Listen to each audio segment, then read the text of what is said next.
el contexto de inseguridad que también nos deja mucho que desear en medio de ese aniversario. Vamos a ver la página web latinanoticias.pe.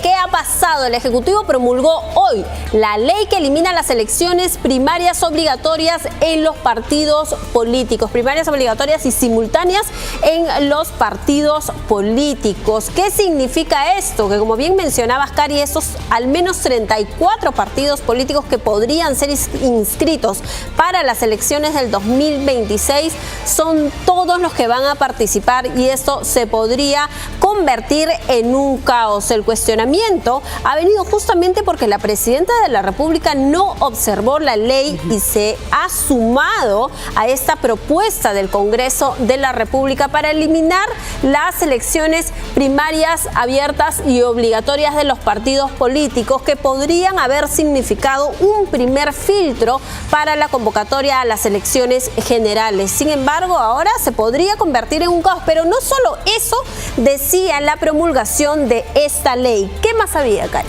Hay una cerecita interesante y tiene que ver con dinero.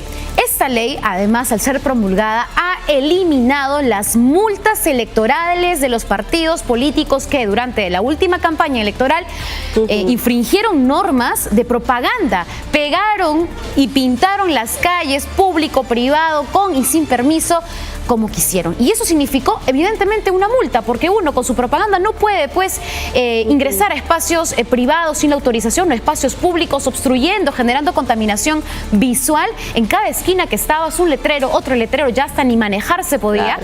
Y justamente esta circunstancia genera multas, que los partidos tienen que ser responsables. Y ahora que dice la norma, justamente en un pedacito en la disposición complementaria, que se elimina por única vez estas deudas. Ahora, nosotros le preguntamos justamente, Katia, al Jurado Nacional de Elecciones, ¿de cuánto dinero estamos hablando? Y estamos hablando de más de 100 millones de soles. 100 millones de soles que va a dejar de percibir el organismo electoral, que evidentemente podría mejorar, ayudar, contribuir a la infraestructura, a la fiscalización, el trabajo que demanda, por supuesto, las elecciones para el 2026 y que desde ahora ya se están preparando, ¿no?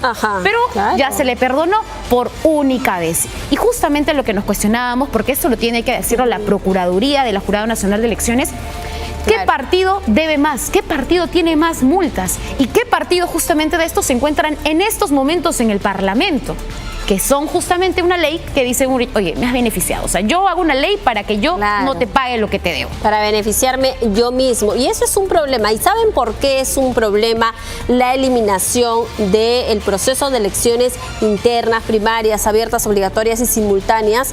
Porque nuevamente los partidos políticos van a escoger a sus propios representantes, y la idea era que se pueda escoger no solo a través de un militante un voto, sino a través de las personas en general. Se trataría como un proceso de elecciones primarias, justamente como su nombre lo dice, para poder filtrar, para poder ir por candidatos de distintos partidos que no sean los de siempre, sino que se renueve y se pueda renovar la clase política. Esa era la intención de la aprobación de esta ley, además en el año 2019, de la incorporación de un proceso de elecciones primarias abiertas, obligatorias y simultáneas. Por eso es que se bajó la valla también para la inscripción de los partidos políticos, para que haya más partidos políticos, puedan tener proceso de elección interna y a partir de ahí se pueda filtrar a los candidatos para un proceso de elecciones generales. Todo eso ya se deshizo. Exacto. Y justamente como no tenemos experiencia, Katia, quizás para el público es un poco más complicado entender la magnitud de esta circunstancia, porque muchos dicen, gobierno promulga la ley que elimina las PASO. Y las PASO justamente es lo que nosotros, se reduce en lo que mencionamos, elecciones primarias, abiertas, simultáneas y obligatorias. ¿Qué significaba? Que usted y yo, nosotras, todos los peruanos, íbamos a ir a las urnas a votar entre los precandidatos de los partidos políticos. Y no se iban a elegir en las mismas cúpulas o dirigentes quién va a ser el candidato a la presidencia, al Congreso de la República, al gobernador regional, entre otros cargos. Entonces, de esa manera, hacemos que las personas, evidentemente, tengan mayor participación política. Esto es un escenario que se presenta, por ejemplo, en Argentina, en el país vecino. Pero, ¿qué dicen los especialistas? A ver, para podernos plantear un escenario de lo que vamos a vivir en el 2026. ¿Usted recuerda cuánto fue el respaldo de Pedro Castillo en la primera vuelta? 19% de votos. Keiko Fujimori, 13% de votos. Con tan porcentaje pasó la segunda vuelta porque tenía cerca al tercer y cuarto lugar, que era en ese momento Rafael López Aliaga y Hernando de Soto. Imagínate que pasen a segunda vuelta dos candidatos que apenas tienen como máximo el 19% de respaldo. Y lo que se vio en la segunda vuelta, usted lo conoce, fue el que ganó el contravoto, ¿no? La reflexión de que cuál es el menos peor. Cari, mira, y ahora si tenemos 34 candidatos, ¿qué nivel de representación van a tener?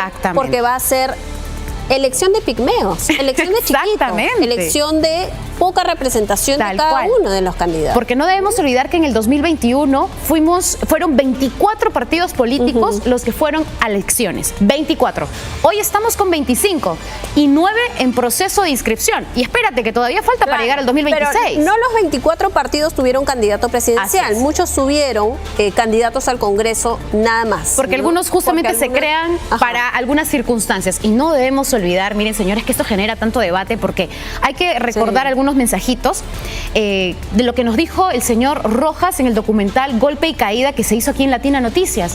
Él dijo que postularon a la presidencia con el señor Pedro Castillo porque solamente querían tener representación en el Parlamento. Jamás se plantearon, Katia, llegar a la presidencia. Lo dijo el señor Richard Rojas, que era secretario en ese momento, secretario de organización de Perú Libre, ¿no? Richard Rojas dijo, no teníamos la intención. Es más, Vladimir Cerrón busca a Pedro Castillo tomando en cuenta que era representante magisterial, sumando y restando la cantidad de maestros que hay a nivel nacional, y dijo, sí alcanzó bancada con él como candidato presidencial. Sí alcanzó una bancada, armo bancada, dice, ¿no? Exacto. Y nunca imaginaron, claro, llegar a la presidencia, vimos todo lo que pasó.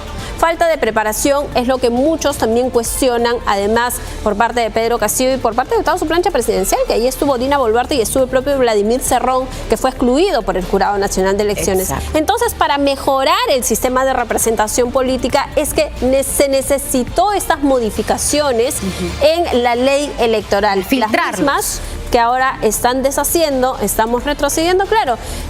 He visto ahora militantes del partido aprista que dicen que no es justo que las demás personas que no sean militantes puedan votar en el partido. Claro, el partido aprista es un partido de organización, que tiene mucha organización, pero no todos los partidos están a ese nivel de organización. Por eso es que a ellos más les conviene que no haya proceso de elecciones primarias abiertas y obligatorias, porque tienen a sus propios representantes, que son los de siempre, dicho sea de paso también, y así en los partidos tradicionales, ¿no? Y que ellos escogen. Claro, y justamente eso era lo que se preocupaba. Muchos dicen, bueno, uno tiene que ser responsable de su voto y el elector es quien escoge finalmente, y se señala que, bueno, sí, pues está ahí porque tú lo escogiste. Pero un momento, la oferta electoral que nos brindan los partidos políticos, empecemos por ahí. Porque evidentemente tenemos que elegir entre algo, ¿no? Y simplemente llegamos a las urnas a elegir cuál es el menos peor. Porque evidentemente ese ha sido el escenario de los últimos años y se pensaba que con esta modificación, que hoy no va más, porque ya no existen las PASO, ya no existen las elecciones primarias, se iba a impedir y que íbamos a llegar quizás al 2026 con unas elecciones un poco más representativas, que el próximo presidente del Perú tenga por lo menos un respaldo considerable y no el 19% como lo tenía en su principio Pedro Castillo. O Keiko Fujimori, imagínate también el 13% como presidente del Perú. No hay forma. La idea era mejorar esa oferta política justamente. Esa era la idea, mejorarla.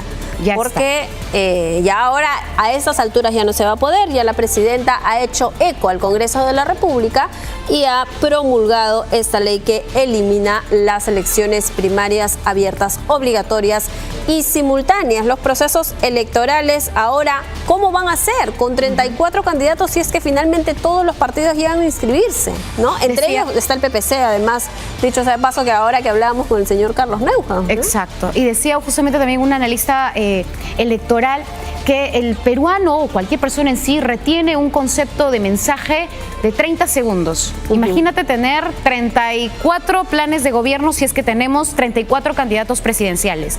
¿Cómo diferenciar, digamos, las propuestas, los perfiles, cómo se van a presentar ahora que las redes sociales son justamente poderosísimas, en el TikTok seguramente, los candidatos para conquistar ese voto que va a ser cada vez más fragmentado y que va a tener un Congreso más dividido y por ende donde los negociados y las complicaciones van a ser más complejas? Entonces, bueno, vamos ya sintiendo un escenario medio tenso de lo que se va a venir en el 2026 y no dejar pasar por alto lo que tú has mencionado, que ha hecho Dina, un eco.